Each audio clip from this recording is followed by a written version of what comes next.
Bonjour tout le monde, bienvenue encore dans notre vidéo. Nous continuons avec notre séance de la fois passée. J'espère bien que vous avez passé un très bon moment d'apprentissage, un moment où vous avez beaucoup appris sur comment travailler, comment utiliser puissamment euh, l'objet que nous appelons liste avec ces différentes fonctions.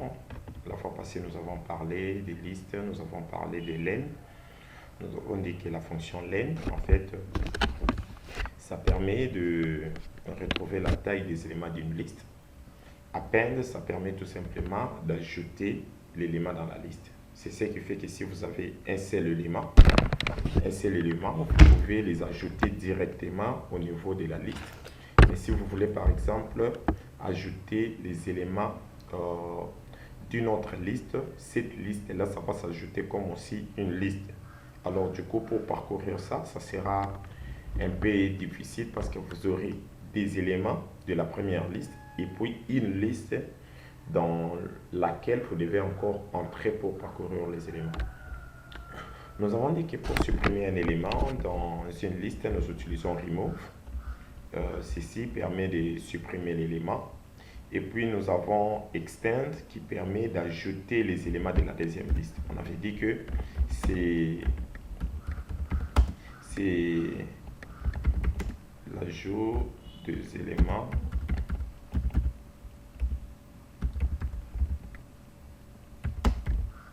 d'une liste à la liste. Voilà, comme ça. Nous avons dit que pour ajouter, fusionner des listes, extend, c'est mieux au lieu d'utiliser append. Parce que quand on avait utilisé append, vous pouvez voir les résultats ici.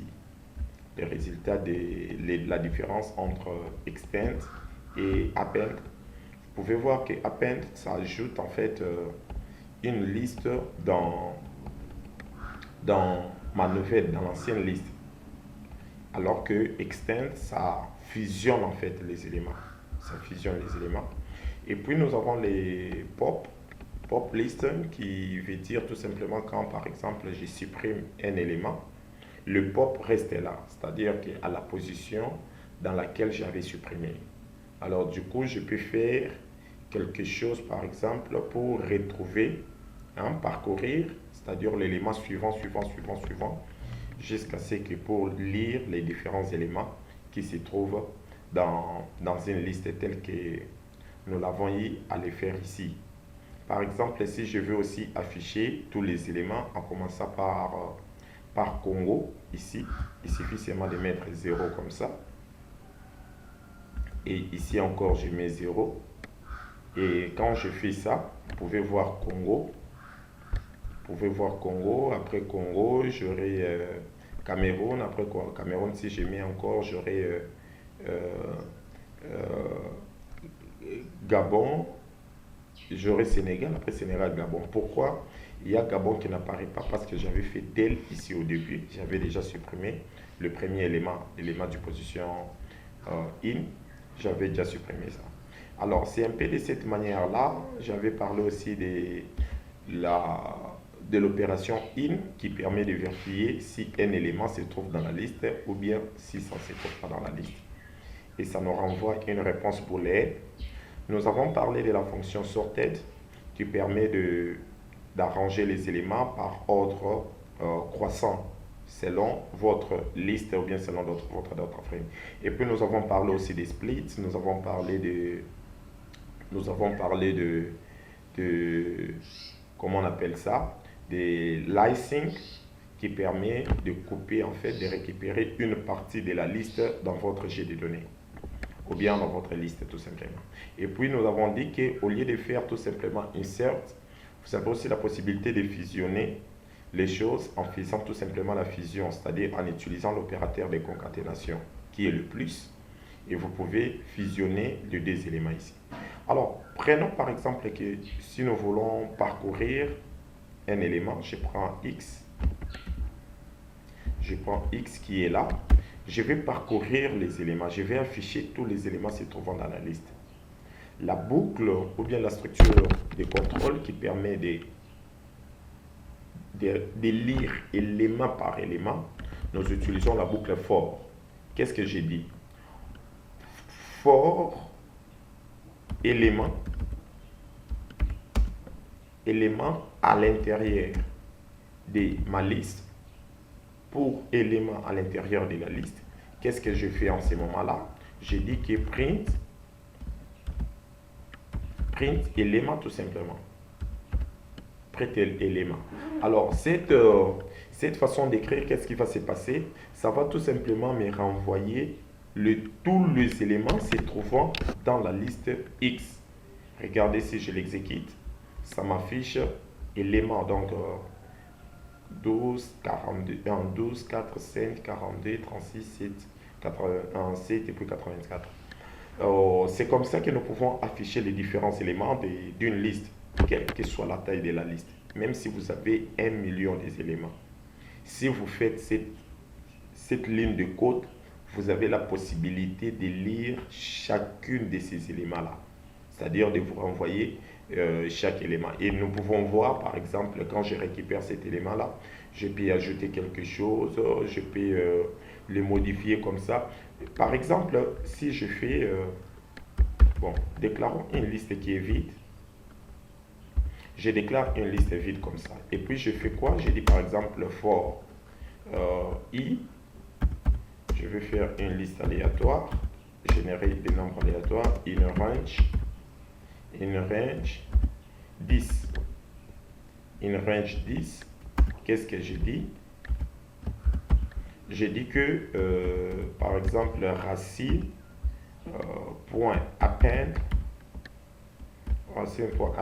égale i, égale i carré. Faisons ça seulement en carré. Et puis j'ai dit, par exemple, print quoi? Print racine.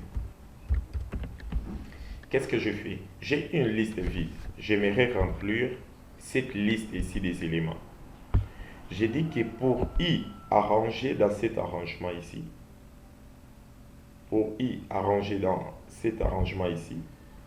je vais tout simplement récupérer, j'appelle ça même racine.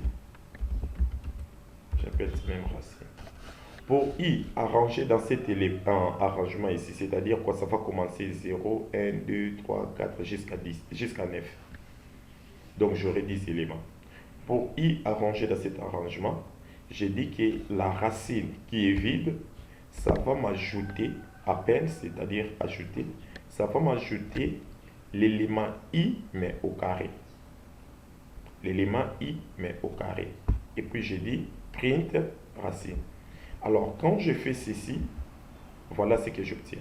Il me prend 0 au carré c'est 0, 1 au carré c'est 1, 2 au carré c'est 4, 3 au carré c'est 9, 4 au carré c'est 16, 25, 5 au carré c'est 25, 6 au carré c'est 36, ainsi de suite. Ça continue un peu de cette manière-là. Alors, ceci permet d'afficher les choses de manière un peu plus simple. Mais si vous parcourez par exemple les différents modules Python qui se trouvent en ligne ou bien certains forums, vous allez voir que cette boucle ici, ça peut s'écrire de manière très compressée en fait. C'est-à-dire nous pouvons l'écrire dans une même ligne. Qu'est-ce que je fais? Je vais faire la même chose qui est ici. J'ai dit tout simplement racine égale. J'ai dit qu'à l'intérieur de la liste, j'ai fait i au carré pour i arrangé dans 10 éléments. Et puis j'ai dit print racine. Ceci me fait la même chose que cette fonction ici. La même chose que cette fonction. Mais au lieu d'écrire ça en plusieurs lignes, ce qui était en 3 lignes, je l'écris à une seule ligne. J'ai dit que racine, c'est-à-dire à l'intérieur déjà de la liste, je me dis que tu vas tout simplement me prendre I au carré, for I arrangé dans 10. Et quand j'imprime, j'aurai le même résultat que ma fonction première. Ma fonction première. Alors, ceci, c'est une très très bonne façon d'écrire les codes euh, for, qui est très très avantagé. Et puis, il y a une autre façon aussi de parcourir les codes. Par exemple, de parcourir une liste.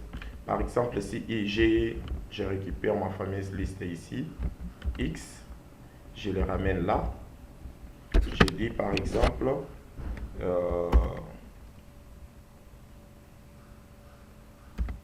nouvelle liste. J'appelle ça nouvelle liste, comme ça. Nouvelle liste, ça sera tout simplement égal à quoi? J'ai dit, je fais la même chose. J'ai dit, comme j'avais fait, ajoute-moi, ainsi de suite. J'ai dit que I multiplié par D, for, donc j'ajoute D, je multiplie chaque élément par D, for I in list. For I in list. Ceci en fait va me créer une nouvelle liste. Ça va me créer, donc je dis création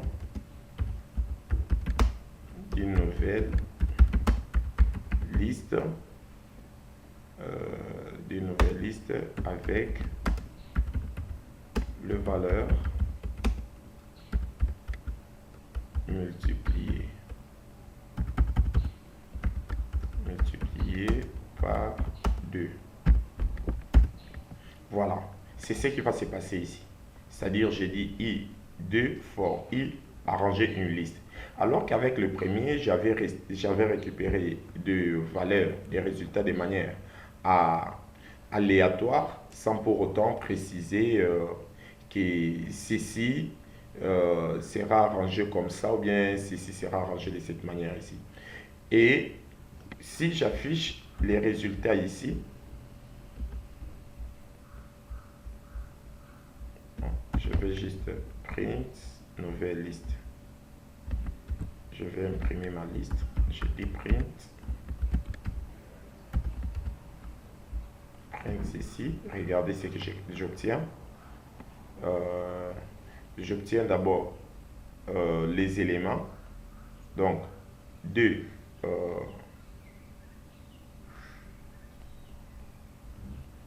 Pour chaque élément, j'obtiens ça en fait au carré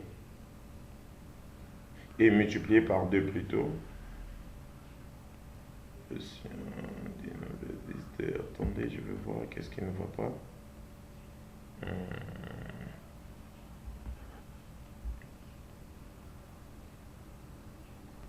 J'ai utilisé une liste alors que ma liste, j'ai appelé ça X.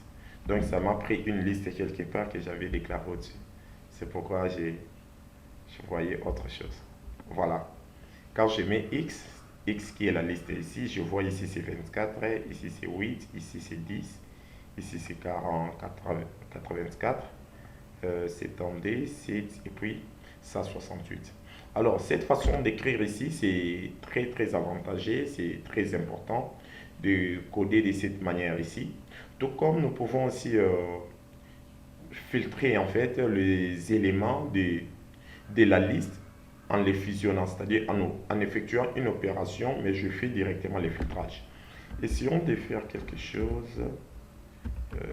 Qu'est-ce qui m'arrive dans la tête?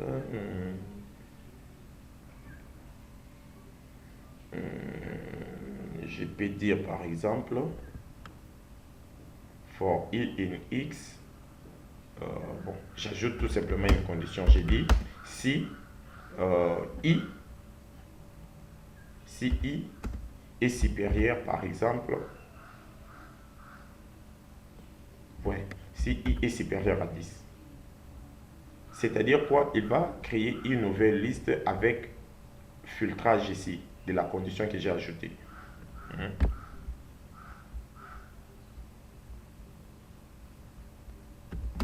Je dis seulement avec filtrage. Avec filtrage. Comme ça. Qu'est-ce qui se passe? Il va me faire la même chose, mais cette fois-ci, au lieu de me renvoyer tout simplement cette liste ici, il va maintenant tenir compte de la chose que je viens de mettre là, la condition que je viens de déposer là, et puis il va me renvoyer une liste comme ça. Vous remarquerez que il me prend juste 12 au carré, 42 au carré, 36 au carré et puis 84. Il ne prend pas 4, 5 et puis 7. Pourquoi? Parce que j'ai ajouté juste une nouvelle condition qui permet de vérifier si les éléments là sont respectés ou bien ce n'est pas respecté. Il y a la possibilité, par exemple, prenons, bon, oui, vous voyez un peu de manière un peu claire, où j'aimerais voir les i, c'est-à-dire l'élément et le double de ça. Le double de ça, c'est-à-dire quoi? Je veux qu'ici, que ça soit 12, et le double de 12, ça soit 24. 4, le double de 4, c'est 10, c'est 8, ainsi de suite. Qu'est-ce qui se passe ici? Je vais juste, c'est clair, je vais juste renvoyer le 7, les couples comme ça, je dis que i, virgule, i, bon, i fois d ou bien i au carré, c'est ça. I fois d, comme ça, je peux même faire ça, je laisse ça comme ça. Et puis je dis que for i in x. Ceci va me renvoyer en fait les doubles. Les doubles, c'est-à-dire quoi? Je lui dis que pour chaque élément i ici, pour chaque élément i, affiche-moi les i et puis affiche-moi les i multipliés par 2. Les i multipliés par 2 est différent des i au carré. Hein. Les i, ouais, c'est la même chose. Les i multipliés par 2, les i multipliés par 2, je les fais ici et puis je vais les afficher. Voyons voir ce que ça va donner. Voilà, ça me donne cette liste ici où nous avons 12 multiplié par 2, c'est 24, 4 multiplié par 2. C'est-à-dire, j'obtiens le couple, en fait. J'obtiens le couple des éléments entre plusieurs. Pour des éléments, j'obtiens une liste. Les types, j'obtiens le type, en fait, composé des différents. Une liste composée des éléments qui sont des types à l'intérieur, en fait. Et là, c'est très très intéressant et c'est très capital. Prenons, j'aimerais par exemple, bon, on peut s'arrêter par ici parce que la vidéo, je vais lancer même la partie vidéo, ça va me prendre beaucoup de mégas pour recharger ça. Bon, d'accord, je vous dis bye bye, nous continuons prochainement. Mettez ça en pratique et puis on se voit à la prochaine. Merci, ciao.